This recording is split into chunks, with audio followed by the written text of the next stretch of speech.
नमस्कार, स्वागत है आपका जनगणमन 24/7 पर, जो कि मेरा यूट्यूब चैनल है। आप उसे लाइक करें, सब्सक्राइब करें और इस समय की बड़ी खबर जो कि आपको मैं बताना चाहती हूँ और जिस पर इस बार विश्लेषण भी करूंगी कि मोदी सरकार ने पहलगाम पर जो आतंकी हमला हुआ था, उसके 8 दिन बाद जो नेशनल सिक्योरिटी एडवाइजरी बोर्ड है, उसको फिर से उसका गठन किया है, यानी कि पुनर्गठन एक तरीके से किया है।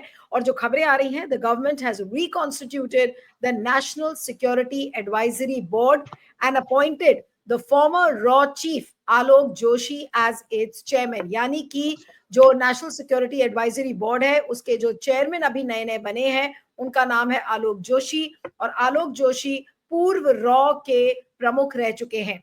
और उसमें जो दूसरे मेंबर्स हैं, जिनको कुछ को western air commander air marshal PM Sinha, from Southern Army Commander Lieutenant General A.K. Singh, and Rear Admiral Monty Khanna are the retired officers from the military services, यानी कि मिलिट्री से और रॉ से।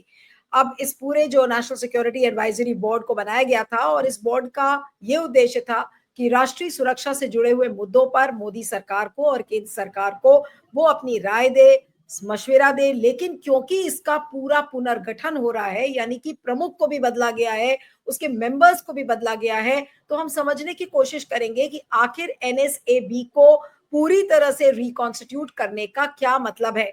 इसके अलावा आपको यह भी बता दें कि राजीव रंजन वर्मा और Manmohan Singh, these are the two retired members from the Indian Police Services। आपको आलोक जोशी का नाम मैंने बताया, जो कि रॉ के प्रमुख रह चुके हैं, उनको चेयरमैन अपॉइंट किया गया है। बाकी मेंबर्स में मैंने आपको बताया वो मिलिट्री सर्विसेज से हैं, air commander air marshal PM Sinha, lieutenant general A K. Singh और एडमिरल मॉन्टी खन्ना। और राजीव रंजन और मनमोहन सिंह आईपीएस सर्विसेज से हैं, यानी कि पुलिस सर्विसेज से हैं। एक और नाम जो आ रहा है, बी वेंकटेश वर्मा, वो रिटायर्ड आईएफएस ऑफिसर्स हैं 7 मेंबर बोर्ड में। यानी कि इस पूरे बोर्ड में, नेशनल सिक्योरिटी एडवाइजरी बोर्ड, 7 लोगों का एक बोर्ड है, जिसमें कि आपको एक आईएफएस, 2 आईपीएस और 3 मेंबर्स मिलिट्री सर्विसेज से और 1 रॉ से। तो ये आपका पूरा बोर्ड पुनर्गठित हुआ है।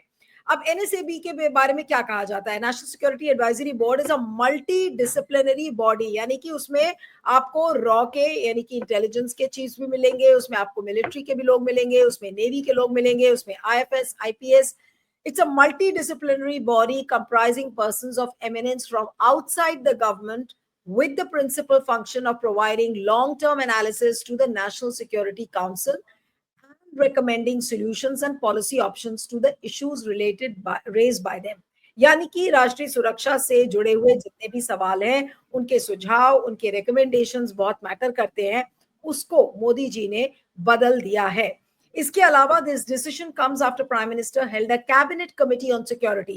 कैबिनेट कमिटी ऑन सिक्योरिटी वो एक उसकी मीटिंग हुई थी, along with the CCS meeting, 2 additional committee meetings, यानी कि cabinet committee on political affairs, cabinet committee on economic affairs, वो उनको भी शेड्यूल किया गया था। They were convened at the Prime Minister's residence and a cabinet briefing is scheduled for 3 PM, यानी कि 3 बजे के आसपास एक कैबिनेट की बैठक भी होगी।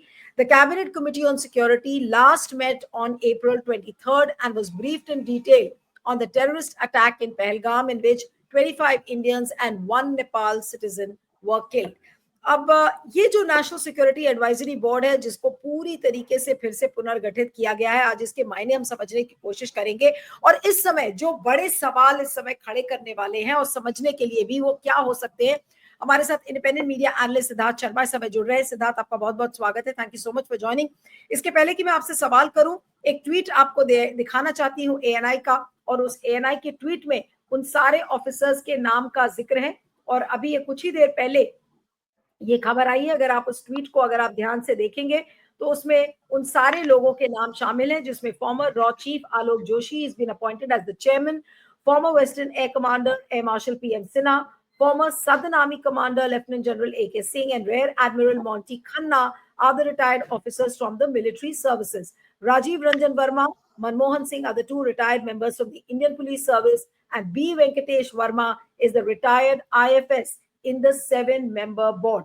अब सिद्धार्थ, मैं अब आपके पास आती हूँ कि इस पुनर्गठन को जो रिकॉन्स्टिट्यूट किया गया है, नेशनल सिक्योरिटी एडवाइजरी बोर्ड, इसके मायने क्या हैं और इसका संदेश क्या है? जी, इसके मायने यही दिख रहे हैं कि मान लीजिए कोई फुटबॉल मैच चल रहा है और बीच मैच में, एंड मैच में अगर मुख्य मुख्य खिलाड़ियों को सब्स्टिट्यूट किया जाता है, तो उसका क्या अर्थ निकाला जाए, वही अर्थ निकालना पड़ेगा। क्योंकि ये जो राष्ट्रीय सुरक्षा सलाहकार बोर्ड है, ये 2018 से यही बोर्ड भारत को सुरक्षा के सलाह दे रहा था। उस बोर्ड में, इससे पहले वाले बोर्ड में कौन थे उनका नाम लेना उचित नहीं है, लेकिन जो भी बोर्ड 2018 में बना था इससे पहले, वो 2025 तक, मतलब पिछले 7 साल से उसी बोर्ड की सलाह पर भारत की राष्ट्रीय सुरक्षा चल रही थी। इस बोर्ड में मोटा-मोटी 32 सदस्य होते हैं, 32 सदस्य अधिकतम होते हैं। पिछले बोर्ड में 26 सदस्य थे, लेकिन सबका नाम सार्वजनिक नहीं होता। और इस बोर्ड में, जैसे आपने कहा, सरकारी लोग भी होते हैं, गैर सरकारी लोग भी होते हैं, कई लोग विद्वान होते हैं, अंतर्राष्ट्रीय मामलों के एक्सपर्ट होते हैं, कानूनविद, लॉयर्स वगैरह भी होते हैं।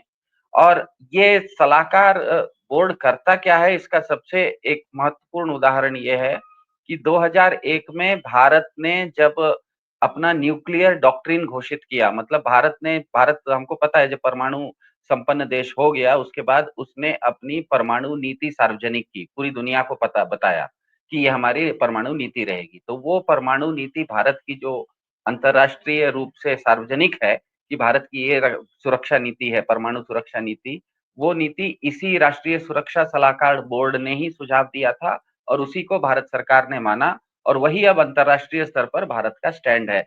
जैसे कि भारत नो फर्स्ट यूज पॉलिसी करता है, हम परमाणु, जिस देश के पास परमाणु हथियार नहीं है उनके ऊपर हम हमला नहीं करेंगे। भारत का न्यूक्लियर पॉलिसी में ये भी है।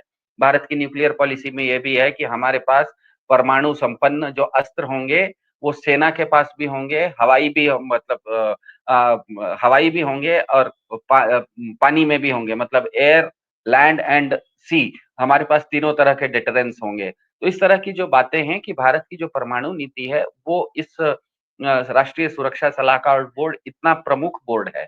अब इतने प्रमुख बोर्ड को ऐसे समय में, जिस समय बहुत ही एक क्रिटिकल जंक्चर में चल रहा है, एक मैच चल रहा है अभी, बीच मैच में अगर बदला जा रहा है और नए लोगों को लाया जा रहा है, तो इसका कहीं न कहीं कुछ न कुछ गंभीर और गूढ़ अर्थ है, ऐसा लग रहा है। अब नहीं, तो असल में इसका इसका अर्थ, मतलब ये है सिद्धार्थ, क्या हम ये माने कि जो लोग इसमें पहले रिकमेंडेशंस दे रहे थे या सुझाव दे रहे थे या पॉलिसी डिसीजन मेकिंग में जिनका इन्वॉल्वमेंट था, उन्होंने सही सलाह शायद सरकार को नहीं दी? क्या उनका फर्ज ये भी था कि वो प्रिएम्प्ट करते कि भाई इंटेलिजेंस शेयरिंग में क्या हो रहा है? क्योंकि बार बार ये कहा जा रहा है कि एक बड़ा सिक्योरिटी लैप्स था, एक बड़ा इंटेलिजेंस फेलियर था। तो उसके मद्देनजर क्या हम ये मानकर चले कि जो लोग पहले इस बोर्ड का हिस्सा थे उन्होंने अपना काम नहीं किया और इसलिए अब मोदी जी को ये छुरी चलानी पड़ रही है कि नए लोगों को लाना पड़ रहा है? आपने जो कहा वो भी संभव है, लेकिन सवाल ये उठता है कि ये बोर्ड भी तो इसी सरकार ने बनाया था। इस बोर्ड, जो जिस बोर्ड को आज पुनर्गठित किया, ये बोर्ड जो 2018 से चल रहा था, वो भी मोदी जी की सरकार के ही चुने हुए लोग थे। दूसरी बात ये कि ये जो बोर्ड है ये कुछ करता नहीं है, ये केवल सुझाव देता है। ये एक डॉक्ट्रिन बनाता है, ये एक नीति बनाता है। इसीलिए इस बोर्ड को किसी चीज का आप जिम्मेदार नहीं ठहरा सकते, क्योंकि ये एक राय देता है। उस राय को सरकार सलाहकार समिति जो होती है सलाह देती है, उस सलाह को मानना या नहीं मानना सरकार के ऊपर होता है। तो थोड़ा सा इसीलिए मुझे इस चीज में थोड़ा सा अभी तक काफी जटिलताएं हैं। ऐसा चीज ऐसे समय में होना काफी आश्चर्यजनक है। लेकिन ये क्यों हो रहा है, इसके कारणों में जाना थोड़ा सा भी कठिन है, लेकिन ये बहुत महत्वपूर्ण क्या कहते हैं, डेवलपमेंट हुआ है। क्योंकि इससे पूर्व जो सदस्य पिछले 7 साल से थे वो भी मोदी सरकार द्वारा ही चयनित लोग थे, वो भी इसी तरह का बोर्ड था। उस तब से अब तक भारत में जितने भी क्या कहते हैं, सुरक्षा के नियम बने हैं, नीतियां बनी हैं, वो इसी बोर्ड के सलाह से बनी हैं। अचानक अगर आपने मैच चलते समय, मैच एकदम क्रिटिकल स्टेज पर है, उस समय आप अगर अपने मुख्य मुख्य प्लेयर को बदल रहे हैं, आप अपने कोच को बदल रहे हैं, मुख्य रूप से ये खिलाड़ी नहीं बदला जा रहा है, यहाँ पर कोच बदला जा रहा है, मैच के बीच में कोच बदला जा रहा है। तो ये कोच बदलने के पीछे कारण क्या है? बहुत गंभीर कारण हो सकते हैं, क्योंकि एक दो चीजें अभी तक हम लोगों को जो सार्वजनिक रूप से पता है, इस ये सार्वजनिक, जैसे पहलगाम की घटना होके काफी दिन अब हो गए, 7-8 दिन हो गए। इतने दिनों में भारत सरकार ने अभी तक आधिकारिक रूप से ये तो कहा है कि सीमा पार से आतंकवाद हुआ है, लेकिन किस सीमा पार से आतंकवाद हुआ है भारत सरकार ने वो नहीं कहा, क्योंकि भारत के साथ 7 देशों की सीमाएं हैं। भारत ने ये तो कहा है कि सीमा पार आतंकवाद है, भारत ने अभी तक आधिकारिक रूप से ये नहीं कहा कि किस देश की सीमा पार से ये हो रहा है। और इसका जो सबसे ताजा उदाहरण है कि कल यूनाइटेड नेशन सिक्योरिटी काउंसिल, जो कि संयुक्त राष्ट्र की सुरक्षा परिषद है, जिसमें भारत भी अलग अलग समय पे सदस्य रहता है, उसने भी जो पहलगाम घटना की निंदा करते हुए अपना प्रस्ताव पारित किया, उसमें भी उसने ये तो माना है कि ये जो भी आतंकवादी हैं, इनके ऊपर कड़ी से कड़ी सजा होनी चाहिए। लेकिन वहां पर भी उस स्टेटमेंट में भी कहीं पर किसी एक्टर का नाम नहीं है, किसी संस्था या किसी व्यक्ति या आतंकवाद के आका या आतंकवाद के प्रायोजक या किसी एक इकाई का नाम नहीं है। जबकि 2019 में, इससे पहले जब पुलवामा हुआ था, हमें पता है पुलवामा जब हुआ था, उस समय यूनाइटेड नेशन सिक्योरिटी काउंसिल का जो रेजोल्यूशन था, उसमें स्पष्ट रूप से जैश ए मोहम्मद का नाम लिया गया था, उसमें स्पष्ट रूप से हाफिज सईद का नाम लिया गया था कि इन लोगों ने वो किया है। तो तीसरी बात यह है कि अभी हाल फिलहाल में 2-3 दिन पहले भारत के प्रधानमंत्री मन की बात में आए थे, उन्होंने भी ये तो कहा कि आतंकवाद को हम समूल नाश करेंगे, और उन्होंने ये भी कहा कि हम पीड़ितों को न्याय देंगे, लेकिन उन्होंने भी कहीं पर मन की बात में पाकिस्तान का नाम नहीं लिया है। तो भारत आधिकारिक रूप से न तो पाकिस्तान का भारत ने नाम लिया है और न ही यूनाइटेड नेशन के किसी रेजोल्यूशन में इसका नाम है। और सबसे आश्चर्यजनक ये कि भारत के तीनों सेनाओं के अध्यक्षों की कल बैठक हुई थी भारत के प्रधानमंत्री जी के साथ। उसके बाद अखबार में काफी कुछ न्यूज आ रही हैं कि भारतीय सेना को फ्री हैंड दिया गया है, वो ये सब बातें। लेकिन यहाँ पर फिर सवाल ये उठता है कि भारत की सेनाओं का तो चीफ कमांडर राष्ट्रपति हैं, तो भारतीय सेनाओं के चीफ कमांडर राष्ट्रपति हैं, और राष्ट्रपति कोई काम तभी करते हैं जब केंद्रीय मंत्रिमंडल की सलाह के अनुसार वो काम करते हैं। और अभी तक पहलगाम होने के बाद भारत सरकार के केंद्रीय मंत्रिमंडल की कैबिनेट की बैठक नहीं हुई है। तो ये सब बातें मिला के लग रहा है कि कहीं, और सबसे बड़ी बात यह है कि इन सब बातों के बीच में सर्वदलीय बैठक में भारत सरकार ने खुद कहा है कि कहीं ना कहीं इसमें कोई सुरक्षा की चूक हुई है। तो इसका मतलब ये है कि सुरक्षा की चूक कहाँ हुई, इसकी खोज की जा रही है, इसकी शिनाख्त हो रही है, और ये प्रोसेस थोड़ा सा मेरे ख्याल से लंबा चलेगा, क्योंकि अभी तक इसमें स्पष्टता आने में समय लगेगा, ऐसा मुझे लग रहा है। लेकिन काफी आज चीजें क्या इसमें अंदेशा, काफी जटिलताएं आ गई हैं। सिद्धार्थ, आज सुबह ये कैबिनेट कमेटी ऑन सिक्योरिटी की बैठक हुई है, उसके बाद cabinet committee on economic affairs, cabinet committee on political affairs, इन सब का मिलना और जिस तरीके की खबरें जो गोदी मीडिया इस समय दिखा रहा है, क्या हम ये कह सकते हैं कि भारत सरकार एक बड़ी कार्रवाई के मूड में है? अब वो कार्रवाई वो पाकिस्तान के खिलाफ करेगी या क्या करेगी, ये तो जैसा आपने कहा कि भाई अभी आधिकारिक रूप से कहा नहीं है कि इसमें पाकिस्तान का इन्वॉल्वमेंट है या किस देश का इन्वॉल्वमेंट है, लेकिन क्या आपको ऐसा लग रहा है कि बड़ी तैयारी की कोशिश में लगी हुई है मोदी सरकार? मेरे ख्याल से बड़ी तैयारी से पहले इसके पूरे जड़ तक जाने की कोशिश है, क्योंकि हमको पता है बर्फ का गोला जो होता है, जो हिमखंड होता है, वो ऊपर जितना दिखता है उससे 90 गुना ज्यादा जमीन के नीचे वो डूबा रहता है। कोई पेड़ भी होता है तो जमीन के ऊपर जितना रहता है उसका जड़ भी होता है। तो इस घटना के बाद, पहलगाम के बाद, इसके जड़ कहाँ तक जा रहे हैं, इसकी खोजबीन करने में मेरे ख्याल से भारत सरकार अपनी काफी ताकत अभी लगा रही है, और इसके जड़ तक पहुंचने की पूरी शिद्दत से कोशिश की जा रही है। और ये जब जड़ तक पहुंचेंगे उसके बाद उसके जो नतीजे होंगे वो होंगे। जैसे अभी आपने बताया कैबिनेट कमेटी ऑन सिक्योरिटी की मीटिंग हुई, cabinet committee on economic affairs की मीटिंग हुई। बात है कि भारत सरकार के कैबिनेट की बैठक नहीं हुई है, क्योंकि नहीं, भारत के लेकिन राष्ट्र नहीं, एक चीज और भी जो खबर आ रही है इस समय और सारे न्यूज़पेपर्स रिपोर्ट कर रहे हैं कि पाकिस्तान ने ये ऑन रिकॉर्ड कहा है कि उनके पास क्रेडिबल इंटेलिजेंस है इस बात का कि भारत कोई ना कोई मिलिट्री एक्शन उन पर 24 से 36 घंटे में करने वाला है। मैं इसको कोट कर रही हूं, ये रॉयटर्स की खबर है। Pakistan has said it has credible intelligence that India intends to carry out military action against it in the next 24 to 36 hours on the pretext of baseless and concocted allegations of involvement in the Pahalgam incident. अब भारत ने 3 attackers को identify किया है, which includes 2 Pakistani nationals as terrorists waging a violent revolt in Muslim majority Kashmir, और इस्लामाबाद ने फिलहाल deny कर दिया है कि ऐसी कोई भी चीज हुई है, और उन्होंने कहा है कि एक न्यूट्रल जांच इसमें होनी चाहिए, निष्पक्ष जांच की मांग इसमें पाकिस्तान ने की है। लेकिन पाकिस्तान का ये कहना कि अगले 24 से 36 घंटे में कोई बड़े मिलिट्री एक्शन की तैयारी में भारत है और उनके पास क्रेडिबल सूत्र है इस बात को कहने के, तो क्या अंदेशा आपको लगता है सिद्धार्थ जी? देखिए, पाकिस्तान में भी कई लोग कह रहे हैं, कुछ-कुछ कह रहे हैं, लेकिन पाकिस्तान की सरकार क्या कह रही है, ये देखना पड़ेगा। मेरे ख्याल से पाकिस्तान स्वाभाविक रूप से इस तरह की घटना होने के बाद, और जब भारत के पास इस तरह हम जानते हैं, भारत का हर नागरिक जानता है कि पहलगाम में जो हुआ था, तो कहीं न कहीं उसमें पाकिस्तान का पाकिस्तान प्रायोजित था ये। ये सरहद के उस पार से पाकिस्तान प्रायोजित था।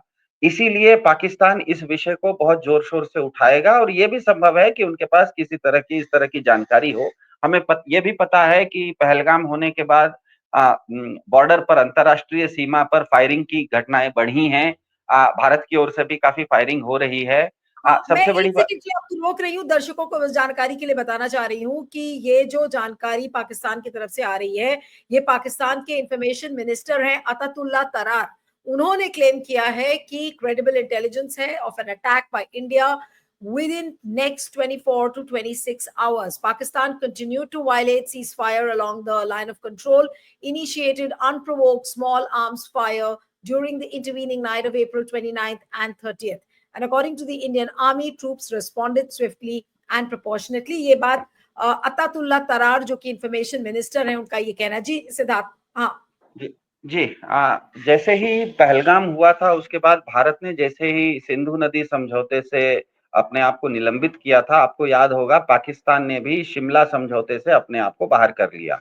शिमला समझौता बाहर से बाहर होने का मतलब ही है कि एलओसी को पाकिस्तान अब नहीं मानता। अगर पाकिस्तान एलओसी को नहीं मानता, तो भारत की संसद ने तो नरसिम्हा राव के समय में ही ये क्या कहते हैं, यूनानिमस प्रस्ताव पारित कर लिया है कि पीओके का जो क्षेत्र है वो तो भारत का हिस्सा है, तो भारत को लेना है। तो अगर पाकिस्तान ने शिमला समझौते से अपने आप को निलंबित कर लिया है, बाहर कर लिया है, शिमला समझौते का सबसे मुख्य बात थी कि एलओसी जो है वो दोनों देश को मान्य होगी। अगर पाकिस्तान खुद एलओसी को नहीं मान रहा है, इसका मतलब भारत के संसद ने जिस तरह का प्रस्ताव पारित किया था नरसिम्हा राव के समय में, भारत पीओके ले सकता है, भारत की सेना उसकी तैयारी कर रही होगी, और अगर कर रही है तो भारत के संसद ने उस चीज को, क्योंकि नरसिम्हा राव के समय में पारित कर दिया है, तो वो सही होगा, क्योंकि नक्शे में वो पीओके भारत का हिस्सा है। भारत के किसी भी नक्शे में हम पीओके को भारत में ही दिखाते हैं। जम्मू कश्मीर के जो नई विधानसभा है उसमें भी 24 सीटें हम पीओके से दे रहे हैं। इसका मतलब वो हम भारत का अभिन्न हिस्सा पीओके को मानते हैं। तो बहुत संभव है कि पाकिस्तान इस समय नर्वस है, हमें सबको पता है। पाकिस्तान को ये भी पता है कि अभी तक भले उसका नाम नहीं लिया गया हो, लेकिन जैसे मैंने कहा कि किसी विषय के जड़ में जब जाएंगे तो जड़ से नाम कुछ न कुछ निकलेगा। सबसे बड़ा दुनिया में आतंकवादी हमला हुआ था 9/11 अमेरिका पर, तो कुछ दिन लगे थे अमेरिका को भी नामों को बाहर करने में कि इसके पीछे किस किस का हाथ था, और जब उसको मालूम पड़ा कि इसके तार अफगानिस्तान के तोरा बोरा पहाड़ियों तक फैले हुए हैं, तो कुछ समय के बाद अमेरिका ने जाके अफगानिस्तान के तोरा बोरा पहाड़ियों पे हवाई हमले भी किए थे, हमें पता है।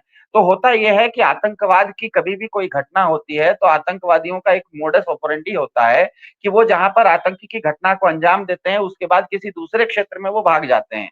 इसीलिए बहुत जरूरी होता है कि आतंकवाद के तुरंत बाद दुनिया भर का किसी भी देश को सहानुभूति मिलती है, संवेदनाएं मिलती हैं, लेकिन संवेदना और सहानुभूति के साथ साथ अगले स्तर पर जाके अंतर्राष्ट्रीय सहयोग की भी जरूरत होती है, क्योंकि आतंक के को करने वाले आतंकवादी जो हैं वो उस क्षेत्र को छोड़ के कभी कभी दूसरे देश में भी चले जाते हैं। अमेरिका के साथ भी ऐसा हुआ, हमने देखा 2008 में भी हमने देखा कि जिस समय मुंबई के बम हमले हुए थे उस समय हमें पता है कि कराची से उनका हैंडलिंग हो रहा था, इसीलिए तहव्वुर राणा जैसे लोगों को अब लाया गया है भारत में, क्योंकि वो उस समय भारत में नहीं थे, वो भारत में उस चीज को अंजाम दे के भाग गया था वो आदमी, तो उसको आज आप वापस ला रहे हैं। एक डेविड हेडली नाम का व्यक्ति है जो कि अभी भी अमेरिका में है, भारत उसकी भी मांग कर रहा है, क्योंकि वो भी उस आतंकवाद मुंबई बम हमले में शामिल था।